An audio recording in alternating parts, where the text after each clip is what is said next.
Last week, I said this might be my last AEW review forever. But then, Tony Khan went and did one of the best Dynamites that I have, honestly, that I have ever seen. It was Grand Slam Mexico last night, and boy howdy, that was crazy stuff. God bless Christian Cage, right? But no, for real. That was so good. How could I not review it? Plus, you boys and you gals got in the comments section, and a lot of you told me that you really much enjoyed the AEW stuff, and you hoped that I did not quit. A lot of you also said I needed to start remembering the names. I hear you. Give me a little more time. I am dyslexic also, so that doesn't help me in remembering the names. And so, I'm not making excuses. I'm not trying to be disrespectful, but just give me a little bit of more time on those names. But yes, you boys, you gals said, continue, please continue. And I just want to thank you. I want to thank you because I started thinking to myself, maybe I should continue. This is me holding my phone, reading the comments. Maybe I should continue. And then the thing that really tipped me over the edge in continuing the AEW content was a content creator reached out to me on Instagram and blew my mind. I was like, oh wow, this guy knows I exist. Bobby Monsoon, he reached out to me and he actually said, he's like, listen, I know what you're going through. He just gave me words of encouragement, and it meant a lot. So, go check out Bobby Monsoon. That is a straight up good guy. For real, the YouTube space, I don't want to give too much of a peek behind the curtain, but we're all it's almost like, and I'm not going to name names, but it's almost like content creators don't want other content creators to succeed because they fear that, if that guy over there is getting all the views on his wrestling video, that means my wrestling videos won't get views. So, honest to God, it's very rare for a content creator like Bobby Monsoon to just reach out and say, listen, man, you're doing an okay job, and give advice for free. I didn't reach out to him. He came to me, and that is so cool. So, I want to get to the AEW content, but I want to shout out Bobby Monsoon. I just want you to know, if you are watching, I appreciate that. So I am in a rush because of, work. So I'm going to try to do this in a one-shot manner,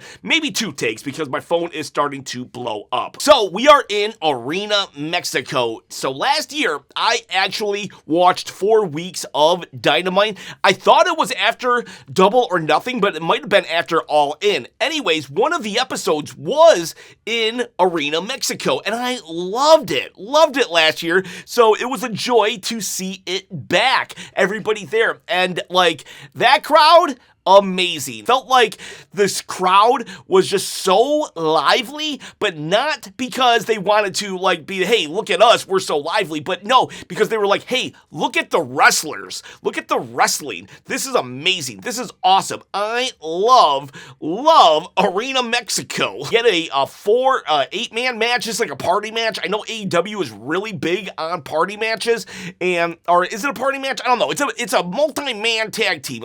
You got Edge, Christian, and the Young Bucks versus the Death Riders. The story here was the Edge, Christian, Young Bucks. It's can they coexist? And there was a hiccup where, I think, was it Edge? He kind of bumped into one of the Hardys. Not the Hardys. Oh, I'm a moron. Bumped into one of the Young Bucks, and then John Moxley rolled him up 1, 2, 3. And so, I'm glad the Death Riders won, because to me, a cohesive unit that trains together should win over 2 teams that are kind of feuding, even if it is based off of respect. And so, hopefully that will start to disintegrate that relationship, because I do want to see more animosity between them. But Christian Cage definitely was not looking happy. I love this Christian Cage character. I'm not sure if I've ever seen a heel, a 50% heel, 50% baby face. He might not even be 50% babyface. The dude, how do I say this? He kicked the Death Rider girl in her groin. Yes. And the masked wrestler Excalibur, I think his name is, was like, I think there's a name for that.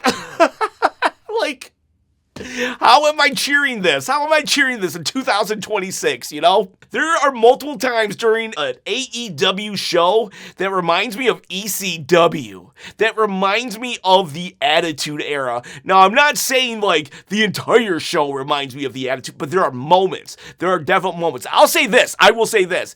AEW reminds me more of the Attitude Era than WWE reminds me of the Attitude Era nowadays. Let's just put it like that. But Christian Cage, you get in his face, he's not afraid to put you down, whoever you are. Yeah, so I'm probably canceled. Bobby Monsoon is like, I did not endorse this. But yes, I'm happy that the Death Riders won. They show the confrontation between Will Ospreay and Kenny Omega last week, and I didn't like that Kenny Omega was not here. Let me get everybody mad now. I got the WWE fans mad by saying AEW reminds me of the Attitude Era. Now let me get the AEW fans mad in saying Kenny Omega not being here reminded me of Roman Reigns, honestly, where Roman Reigns will win a PLE, and then he'll show up the next night on Raw, and then he doesn't show up again. He has a banger promo, and then he skips work next week. And I thought, like, I really think Kenny Omega should have been here tonight. I really think that we should have kept this storyline, like, you know, don't let off the gas. Like, dump gasoline on this fire. Kenny Omega should have been here to continue poking the bear of Will Ospreay. We'll talk a little more about that later. And then we have El Grande El Idolo versus Commander and the Psycho Killer Tommaso Ciampa to win the number one spot in the All-In London Casino Battle Royal. I love this Commander guy. I don't know nothing about him, but I love this guy. Like, he just impresses me every week. Like, they all did a good job. I am loving Andrade. I am loving Commander. Now that Tommaso Ciampa is away from Jericho, I am loving Tommaso Ciampa. The dude. Oh my gosh, how do I say these things? I'm a PG channel, but like, so Andrade takes, selfies with women, while Tommaso Ciampa took, pulled out his pants and took a picture. That, like, wow. And then wasn't he doing moves on Andrade's pants too? It's like, that's good wrestling. That's good wrestling right there, where you can, like, Tommaso Ciampa, he's a psycho, he's a killer, and he's doing funny stuff as well, to the absurd, like beating up pants, to the just, like, rude and crude, to taking a picture of his, like, it's like, yeah, I love this stuff. It's great. It's great. It's lots of different flavors. Now, I will say that this episode, like, it was very jam-packed with match. I would have liked maybe some, like, a little more stories or segments. And it was just like, go, which, like, kind of refreshing after last SummerSlam. SummerSlam was like a week ago and stuff. And one of my big critiques of SummerSlam was you would have a match, and then as the momentum was going, it would, a winner would be declared, and then you'd have like 10 minutes of just dead air, well, commercials, and just like, it just really killed the momentum of the show. This was like Bizarro SummerSlam, where it was just like boom, boom, boom, boom, boom, boom, boom. We can't stop. We must go. People would be like, the bell would ring, and like somebody would be walking out the ring, the entrances and stuff. And I will say, if I had to choose which one, I would default to the more action than the commercial breaks. And then we had El Idolo will win, and MJF comes out. I was shocked to see MJF. I thought that the dude might be injured. I thought he dropped the title to Kenny Omega before Redemption so he could heal up. And I mean maybe that did happen. And he healed up, but he's attacking Andrade. He gets his diamond ring back, so like good stuff there. This is a great feud for Andrade because it establishes him as a main event player. I guess they're going to go into the Casino Battle Royal. MJF has his belt and he's saying, I'm still champion, even though, I mean, yeah, he probably got screwed, but at the same time, he still did lose kind of sort of fair and square in the sense of, it wasn't like he was stripped of the title or anything like that. So, like, I love a delusional heel, though. I love a delusional heel. Maybe it'll lead to a Will Ospreay and Triple B MJF ladder match to see who's the real champion. That would be pretty cool. That would actually be pretty cool. Down the road, of course. And, but yeah, and then he bloodied up Andrade. That won't be the only blood for the evening. Spoiler alert. But good stuff. MJF, always a treat. And for Andrade to be going up against that guy, I'll buy that for $1. All right, I gotta hurry this up. I'm already at 7 minutes. I just love talking. I love talking about wrestling though. But Commander, I hope we do something with that guy. There's 800 belts in AEW. I hope he gets one because like. I don't know. What is it about? Is it that he can run the ropes? Like, how is that possible? He just runs the ropes and does a moonsault or something? Like, every time I watch that, doesn't get old. Women, the Brawling Birds and Willow Nightingale versus the Divine Dominion and Mercedes Moné. Love Mercedes Moné, but Willow won me over last week and is continuing that. So, like, I'm happy about that. Because sometimes a wrestler, they do something, they have one good segment, and then I'm like, okay, my eye's on ya. And then they kind of just like, whatever. But Willow, definitely, I've seen it, and I really love her presentation. And it's like, I do not know, other than the recaps of the history between Mercedes Moné and Willow Nightingale, but I can feel it as a new-time viewer. I can feel that Mercedes Moné just like, oh, Willow's got her number. They've done a good job of showing me, a new viewer who has no prior knowledge of of these two's past, that they like that Mercedes Moné almost feels like Willow is her, not even her arch nemesis, but her like kryptonite. So I like that. We got Mystico.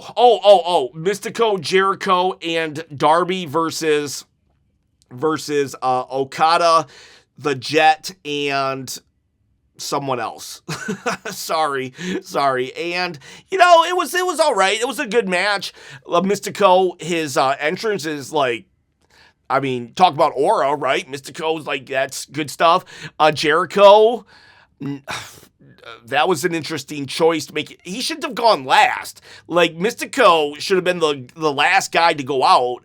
Jericho, like, dude, read the room. Mystico was the main event guy here. I feel like Mystico was the main event guy here. Though I do understand why Darby pinned the Jet. I was a little surprised, though, because the Jet beat Darby clean, and now it looks like we're headed to another match between those guys. I feel like if we're going to do another match at whatever, All In, then Jet should have beat Darby Allin dirty. Chris Statlander was defeated by Persephone. I thought that was the right call. I think last week or 2 weeks ago, Maya World beat Persephone, and I do not like the top champion of another promotion getting pinned. And then somebody commented, but it wouldn't make sense for Maya World to lose because that would bury her. She just won her title and she needed to look strong. And my advice to that is, well, then just don't book Persephone to fight Maya World. Have Maya World fight someone else she can beat, because you never job out. 99.9% of the time, you never job out the champion of another promotion. And I'm happy. I don't care if it's cheating, but I'm happy that Persephone won. Then you had the Hangman Adam Page, Bandito, and Brody Lee. Is it Brody Lee? No. Brody King, sorry. Brody King versus Ricochet's group, and they won the titles. So I'm a little, I guess maybe it's because I'm not like I'm still fairly new, and had Adam Page was gone when I started watching AEW again this time around. Like, I don't get this connection with Bandito and Brody King. On top of it, I understand that Hangman Adam Page can't go for any titles anymore, but like, I don't know, I was watching him and Swerve burn down houses and go into nurseries and stuff, and I was kind of hyped for Adam Page. But like, I'm not really that hyped for him, what I'm seeing right now. And it's probably just because he's in his good guy retirement era, because he can't go after the belt. But like, I don't know. I was a little more hyped. I've been waiting for Adam Page to come back to see what kind of havoc he would wreak, and I'm not really seeing it. So Adam Page right now, not doing it for me. Also, where's Swerve? Where is Swerve? The dude lost to Will Ospreay, and I haven't seen him since then. I'm like, I want to see Swerve Strickland. So Speedball versus Kyle Fletcher. Whoa. Holy cow. This was match of the night. To me, this was match. There was a lot of good matches, but this was like, I just could not believe it. When I started making AEW videos, I was kind of like, like, who's this dork? Speedball. Yeah, I love this guy. I love Speedball.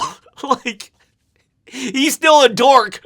But, like, this dude's insane, isn't it? Like, and Kyle Fletcher, like, oh my God, there was that 1, 2.5 or 2.99999 with a bar over it. Like, man. Like, I was rooting for Speedball. He got me. He did not get me with character work. He got me with pure wrestling. And I was just like, come on. And I was rooting for the guy. I'm starting to like his dorkiness. Never change, Speedball. If you can win the heart of a bitter 46-year-old, then, like, yes, like, you got something, man. Speedball is so different. He's so innocent. He's like a little puppy. But this match, wow, it was good. Like, I don't even know what words cannot describe it, really, other than wow, it was good.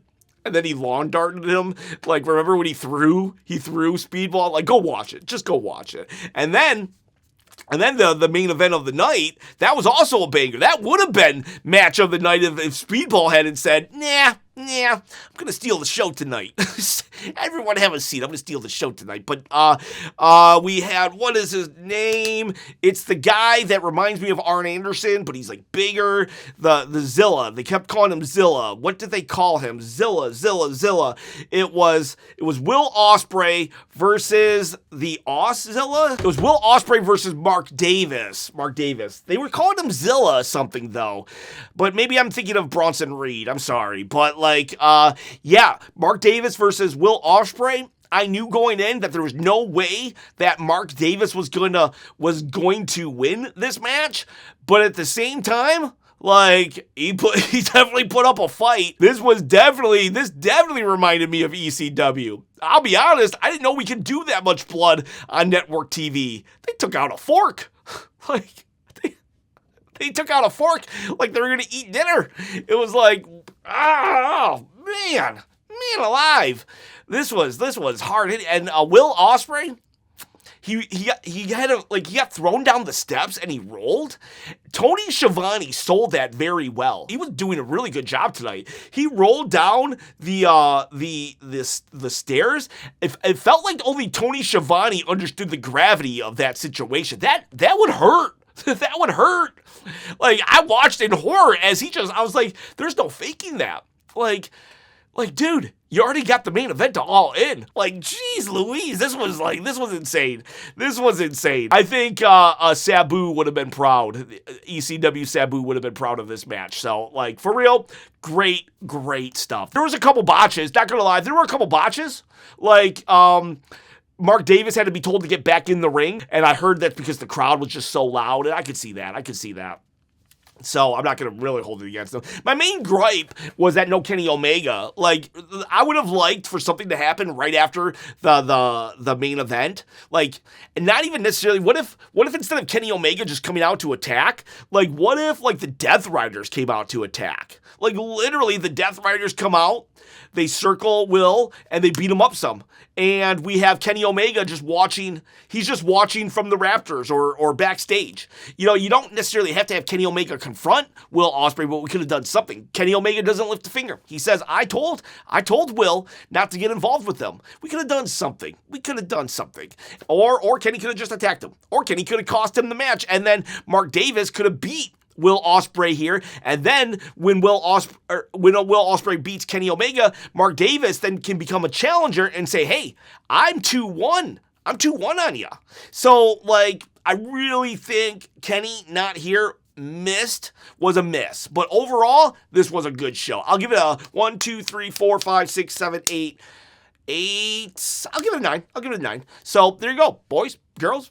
I guess this is not my last AEW Dynamite review. You can think if you like it, go thank Bobby Monsoon. If you wish I was done doing AEW reviews, go tell Bobby Monsoon also that, like, what'd you do? You kept him in the game. For real though, I appreciate every single one of you sickos. See ya, bye.